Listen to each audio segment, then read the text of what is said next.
We get to the NBA action from last night. The Knicks and the Hornets. The Hornets are red hot. The Knicks came in hot as well. So this was a battle of two teams playing well, but Charlotte was in control. Up 11 in the third quarter. Jalen Brunson, a pretty move on the baseline, did what he could. He would score 26, but this was a night that would belong to the young and surging Hornets. That's Con Knueppel from LaMelo Ball. And then here's Knueppel again. He would score 26 in the game, 6 threes. Hornets a 15-point lead. And then I want to put a little exclamation point on all of this. Let's get ourselves a scrum, a loose ball. Let's get Brandon Miller in front of the pack. Oh, and he throws it down. You know what I need after that, Mike T? I need a little dap up from DaBaby. Oh, thank you very much. Okay, 3 Hornets would finish with at least 20 points, and they would win again. So the Hornets, don't sleep on them. They're good. Meanwhile, the Knicks now fall further behind the Celtics. They had a real chance to make up a little ground on them. The good news for Knicks fans, the Celtics have the second toughest remaining schedule, according to our analytics. The bad news, the Knicks have the 4th toughest. So that is still to be determined as we go down the stretch. Meanwhile, in the NFL, big day. Ty Simpson will meet with the New York Jets today for a private workout in Alabama in hopes of solidifying himself as a first-round pick for the team. At Alabama's pro day this week, the QB went through 40-plus minutes of throwing in front of NFL scouts as we get set for the NFL draft a little less than a month from now in Pittsburgh. Mel Kiper projects Simpson to go 16 to the Jets. Field Yates has him a little later. He has Arizona trading back to the back end of round 1 and taking the Alabama quarterback. We got Jordan Rodgers up early with us. We got Damian Woody. And we got Mike Tannenbaum. Mike T, why is today such a critical day in this process? The Jets want to see Ty Simpson throw the ball with accuracy and, more important, with power down the field, up close and personal. As you well know, Greeny, for a Jet quarterback to be successful, they're going to have to win outdoor games in the Northeast, right? Not only at home, but in Buffalo, in New England, and to see it up close and personal, it will be very important that Ty Simpson has a great day today. He has impressed with what he did at the Combine. He has impressed with what he did at his pro day.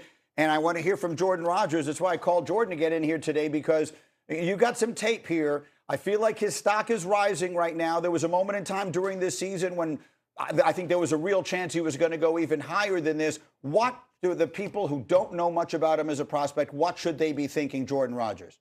Yeah, he's got the best footwork and pocket presence in this draft, and I think he plays with an elite suddenness. And I'm going to show you what that means. But if he doesn't go in the top 16, I think these teams are going to miss on someone that's really special. Watch this here. He's going to get pressure off the right side. This is some of that suddenness, stepping up in the pocket, but not panicking, settling. He's working through 2 reads on his right side, a flat, a sail route. Those are both covered.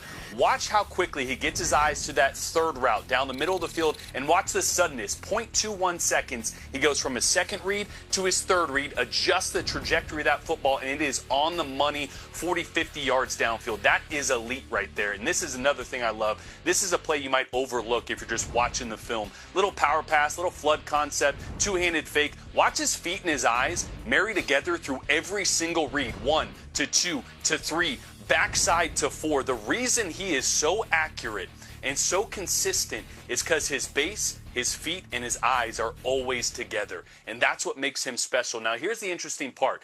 What's important about the workout with the Jets and what was important about the pro day. And I used to design these pro days with David Morris, his quarterback coach who designed his pro day just the other day.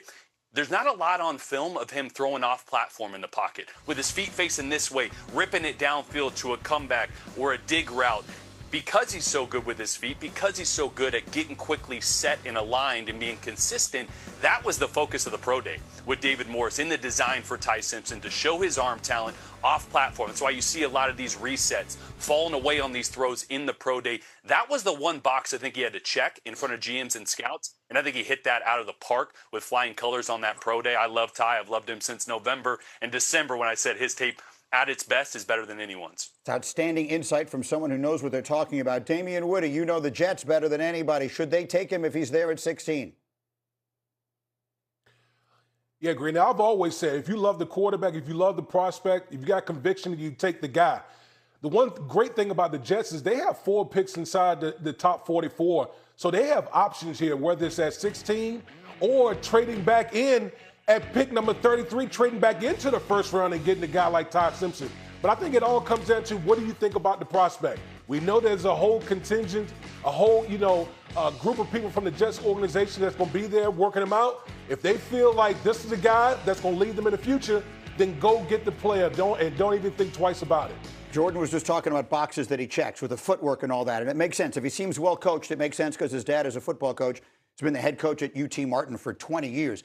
But there are some boxes he doesn't check. He's 6'1", he's 211. He doesn't have the size and all that kind of stuff. If you're the one betting your job on this decision, do those things become a concern? Absolutely. That's why the Jets are there today. And again, when you speak to people around the league, Greeny, in the offseason so far, his arm strength has surpassed expectations because by NFL standards, he is height deficient. But to me, when I watch the film, and I really agree with a lot of what Jordan said, he reminds me of Brock Purdy and Baker Mayfield. Maybe not the arm strength of Baker Mayfield, but he can get the ball down the field. And again, there was a 4-game stretch, Greeny.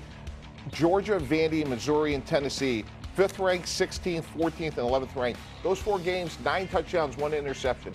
So against the best competition, he played very well. Height deficient is my new favorite expression. Jordan Rogers, finish it up. What are the last things to say about Ty Simpson?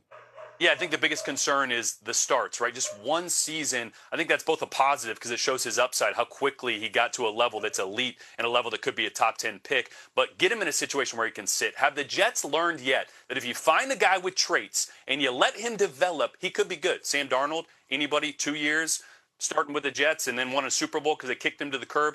Get Ty, let him sit behind Geno, let him develop for a year, and you're going to have a guy that can be really special. It's a good plan. I disagree. Mark Sanchez, 2 championship games, rookie in second year. Yeah, there's a couple of different ways of doing it, but you had a vastly different team in those days than the Jets have right now. And ironically, Mark Sanchez, one of our concerns was 16 starts in college. They got size and physicality on the perimeter, and up front, they absolutely just punish you in the paint. And when you can bring those guys like a Waka off the bench, who basically just carves out space and gobbles up rebounds like Pac-Man, this is the most dominating team left in the field. The physicality on the perimeter defensively and then the physicality in the paint. They own the paint. 60 points in the paint. It was never a contest. So it's the 1 versus the 2 in the West. Again, because of the magnitude of the Nebraska game, we sort of did the games a little bit out of order here. We'll show you Purdue a little later, but they advance, so it'll be the 1 and the 2. Arizona's a 6.5-point favorite in the West Regional Final against the Boilermakers. What do you think? I would look to Arizona, but I wouldn't go crazy with this one. Game open 4 last night. We immediately saw Wildcat money flood the market and knocked it up to 6.5.